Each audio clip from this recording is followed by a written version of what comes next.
Trick or treat, dear friends, and welcome to my channel Crafting with me, Indiana Jones. Although I realized last week I said it was going to be the last Halloween for this year, I decided to join my friends Martina of the Secret Craft Room, Monica of Up All Night DIY, Dawn of Shabby Meets Bling, and Morena of Morena's Corner for some Trickster with Treats Halloween fun. They have wonderful playlists put together and they have wonderful ideas, but I wanted to share some older ideas that I really enjoyed last year. Here we go. Trick or treat! I have been wanting to make a pink witch's hat all season, so now is the time. All I'm using here are these two placemats I got from Hobby Lobby, 90% off, so both of them came out to 79 cents. And if you saw my witch's hat from last Summerween, you'll know that I also used placemats for that same project. But now these are a bit floppier and I think they are perfect to make a witch's hat. Another inspiration I had have been these images that I've seen from the movie called The Love Witch. I haven't seen this movie, but as you can see from the pictures, it just shows this woman who considers herself a witch, and she loves wearing these floppy hats. Now, I haven't seen the movie simply because I know it's risque, and there are some scenes that I have heard in some critiques that I'd rather not see or watch, so that is why I'm just getting inspiration from the pictures and not the movie itself. Anyway, if you've seen the movie, let me know, because I'm just trying to stray away from watching that movie from some things I've heard. Anyway, continuing with the hat, what I did was I took apart the inside for that bottom brim, and then for the second placemat, I'm just cutting it apart, and that is going to become the conical shape of our witch's hat.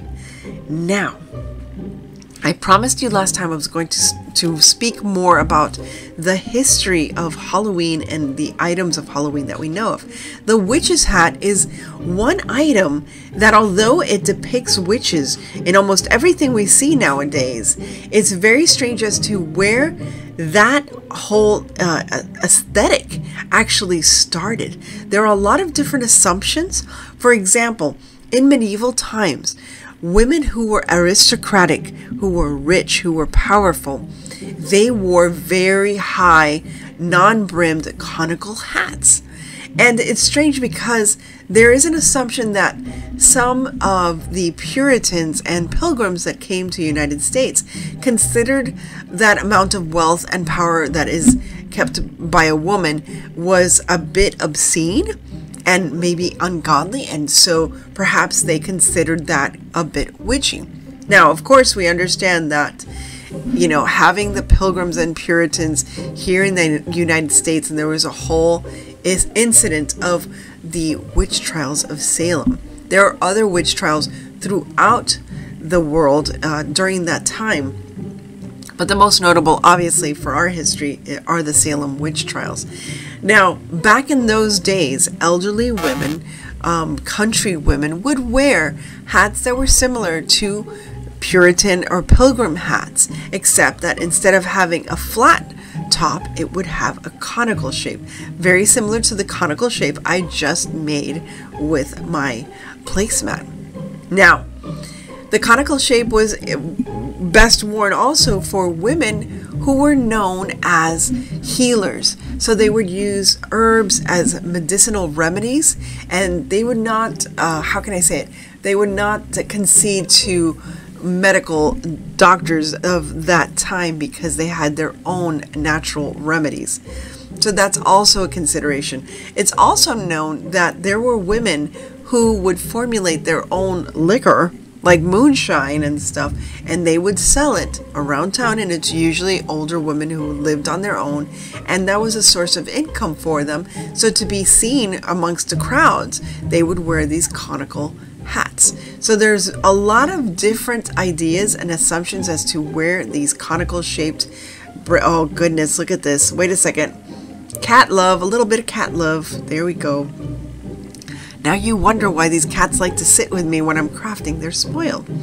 Anyway, as I'm putting the ribbon around this wonderful shaped hat, I will continue the story, because to be quite honest, the modern day witch the appearance of the modern day witch was developed by none other than Frank L. Baum. That's right, the Wicked Witch of the West served as the model for modern day witches, and it's pretty much stuck with us. But speaking of modern day witches, I think I am making the perfect hat for Glenda the Good Witch. So maybe this is Glenda the Good Witch's other hat. You know, she has a crown, maybe she has a hat on the side too for those sunny days.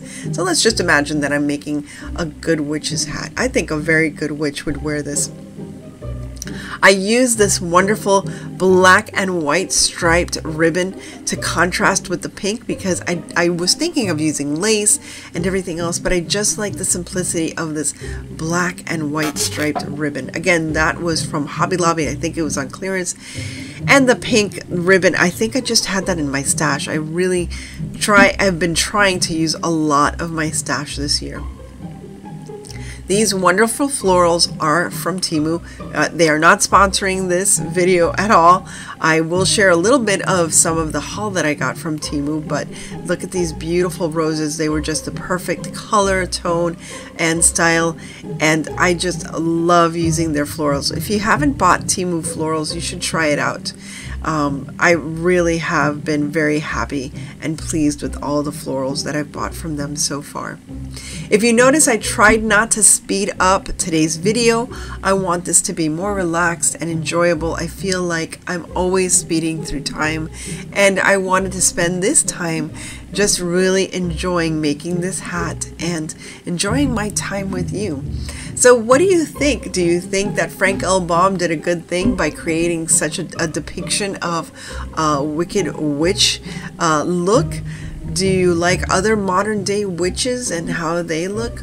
Do you want to hear more about the Salem witch trials and other witch trials? That might be something I would go live with and discuss witches, because for me, I've been to Salem, and honestly, from my perspective, I don't believe there were any witches.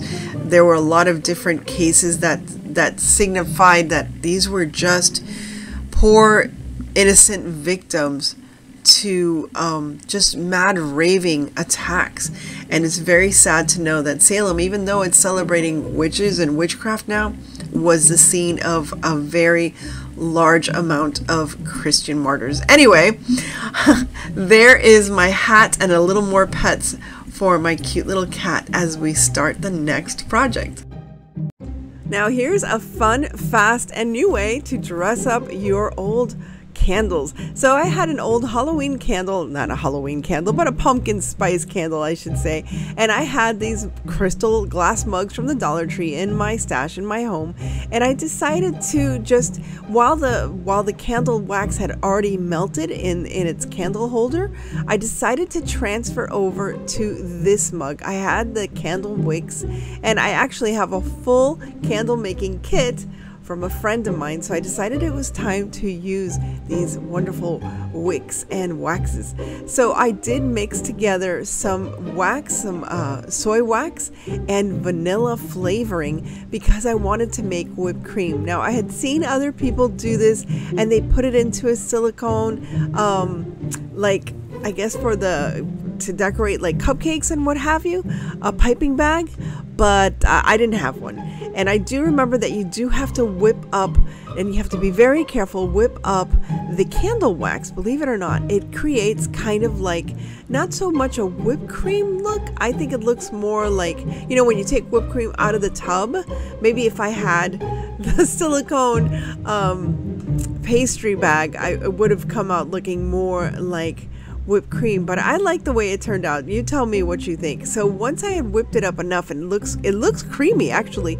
It doesn't have that translucent, you know, look anymore. It literally looks like melted ice cream, and that's exactly what it looks like on top of this coffee pumpkin spice candle.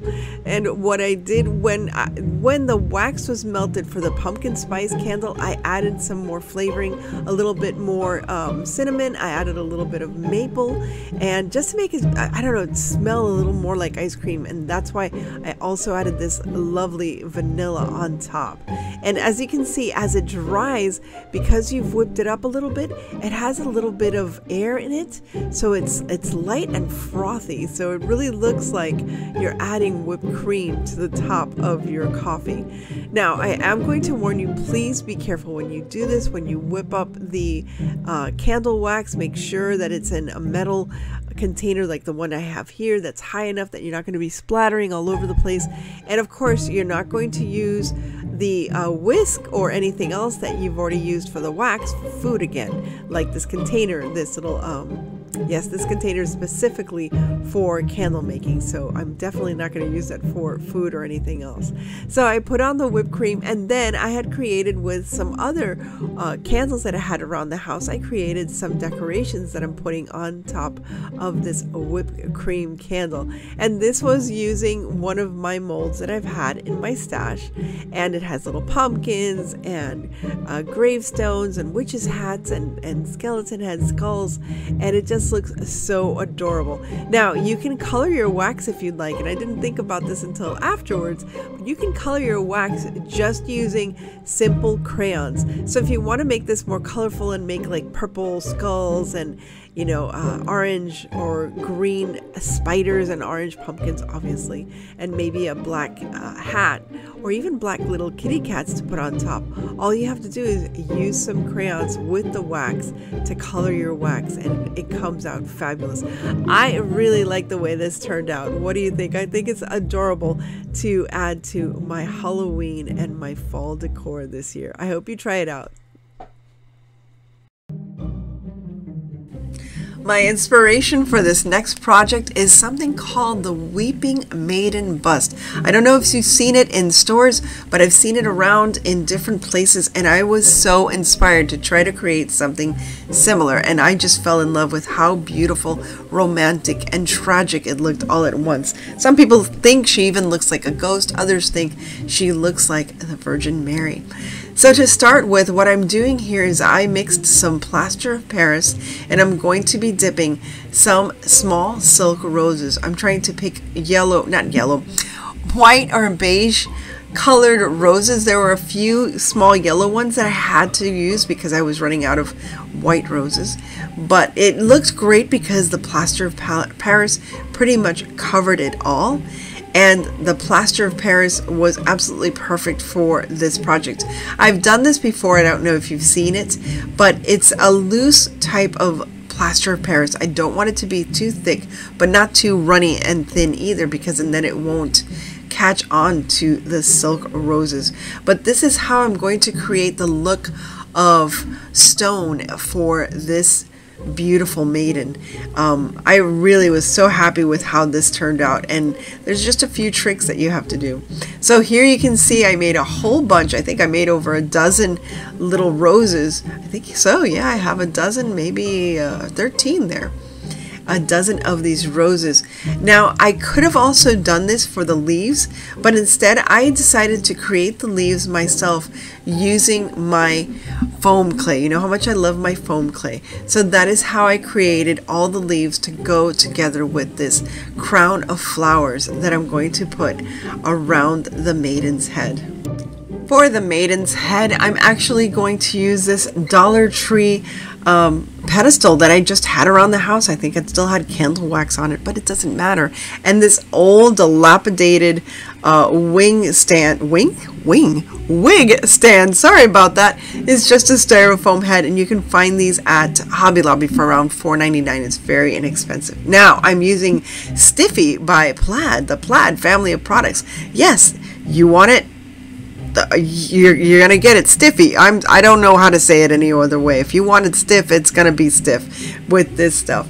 And I am using this lovely chiffon fabric that I had in my stash, and I'm going to make sure that I'm going to drench it, and I mean completely drench it. As you can see, I have gloves on. It's the best way to do this. But if you want any kind of fabric to stiffen up and just really have, you can even make little ghosties out of this. I know some people also use cornstarch, but for this one I definitely wanted to use Stiffy because I really wanted to create that veiled look with all the pleats in the fabric like it is in the statue. So all I did here was saturate all of the fabric. Now, I didn't want to leave it saturated because then it would take forever to dry in the way that I want it to dry. In other words, I'm going to stage it and place it so that it has a great look to it, so it looks very much like the statue itself. And all I'm doing is squeezing out the excess.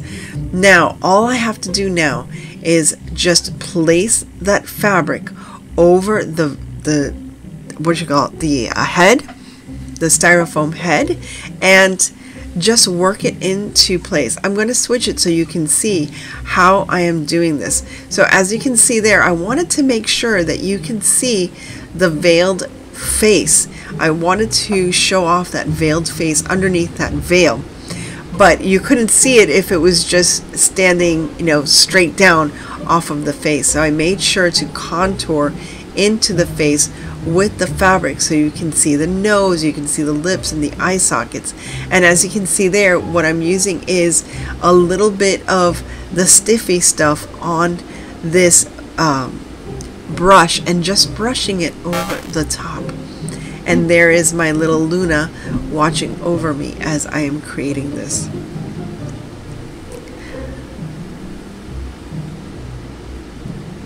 Now again, just take your time. If you're doing this, just take your time and sculpt your fabric as you like it. Now I wanted to make sure that it looked like she was veiled, maybe have the veil on one side of her face, you know, covering one side, and then just putting it into shape.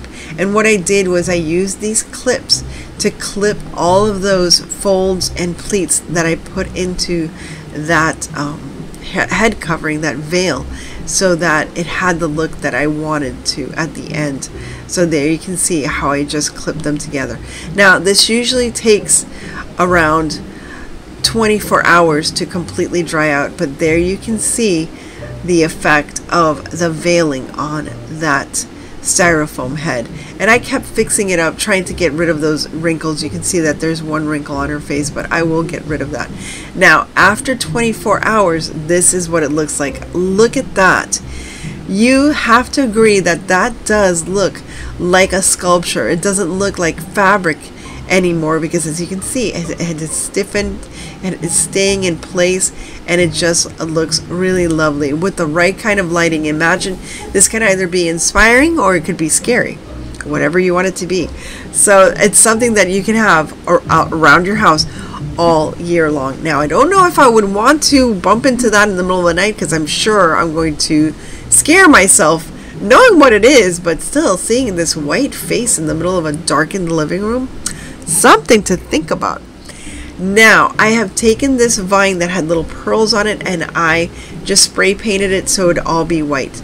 Now you're probably asking, why aren't you just gluing the flowers, sorry about that, the flowers straight onto the statue? Well, I was afraid if I did that and I messed up, there was no turning back.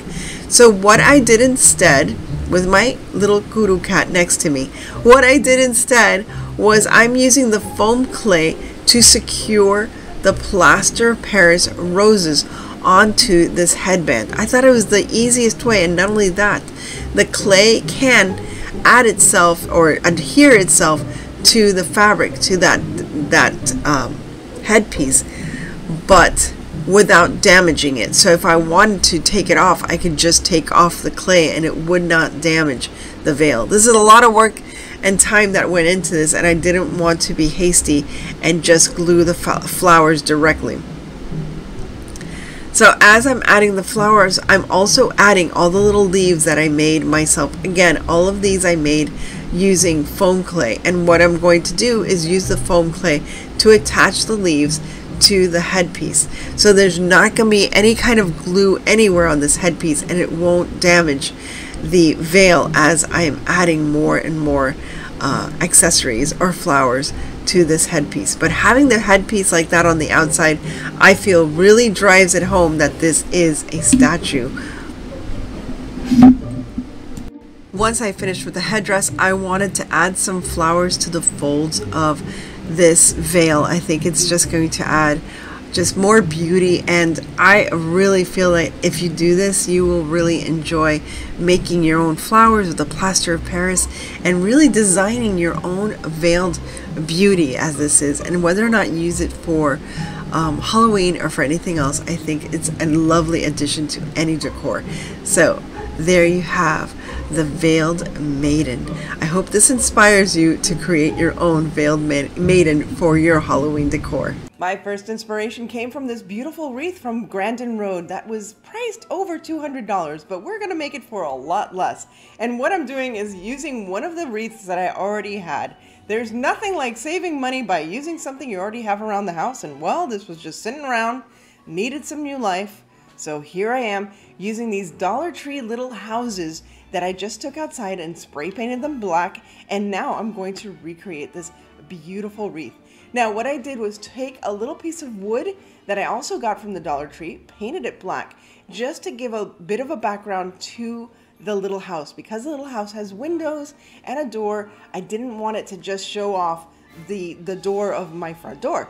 So I'm creating, also this helps to adhere it to the actual wreath using glue, using hot glue. Here I'm using a little bit of dry brush strokes with some white paint just to bring out the beautiful details of that cute little dollhouse. It's incredible how different it looks now that it's painted, and with these little details, I think it's perfect for this wreath.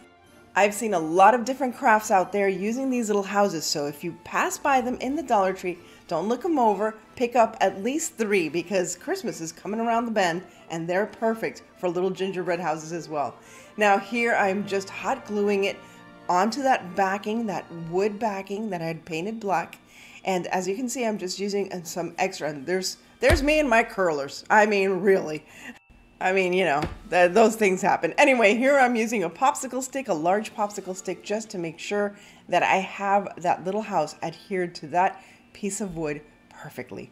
And now I'm adding my favorite, moss. I am becoming friends with moss. I'm not going to complain about it being messy. Just go with it. I mean, I'm messy.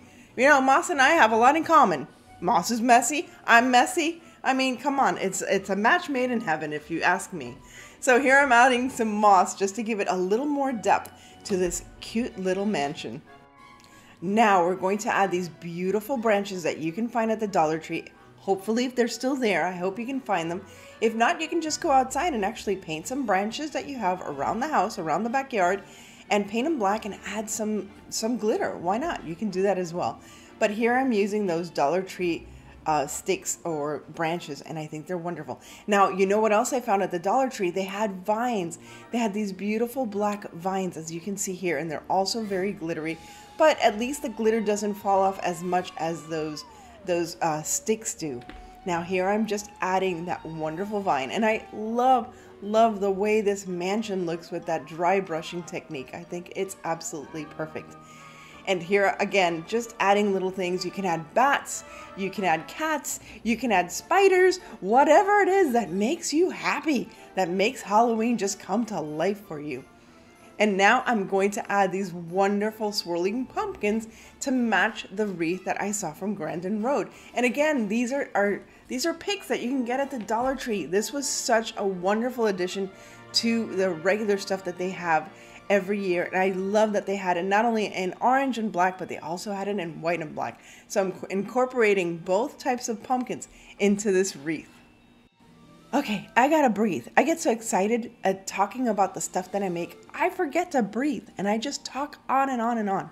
But I can't breathe. I gotta make a bow. So here I am adding a bow with beautiful ribbon that I found at Hobby Lobby on clearance. Plus this Dollar Tree. I love this Dollar Tree Harlequin orange and black ribbon as well. Whatever ribbon that you have on hand, just put it together and add it to the bottom of the wreath, and you are pretty much done. Can I tell you how happy I am? But wait, no, there's more. I added polka dots, and because this is going to be a wreath for Halloween, I had to add some fairy lights. So of course I added fairy lights to the inside of this beautiful mansion, as well as to all the little branches on the outside of this wreath, just to like put it on when it's night and time and it's scary and spooky.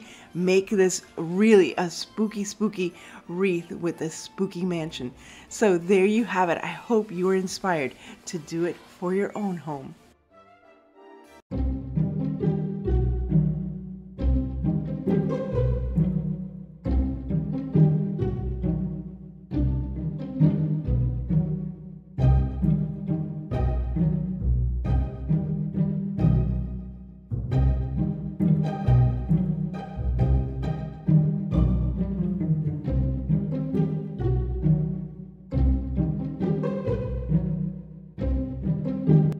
I want to thank my friends again, Martina of The Secret Craft Room, Monica of Up All Night DIY, Dawn of Shabby Meets Bling, and Morena of Morena's Corner for letting me join them on this Tricksters with Treats Halloween fun playlist. Please remember to visit their channels in the links below, as well as a full playlist with even more Halloween inspirations.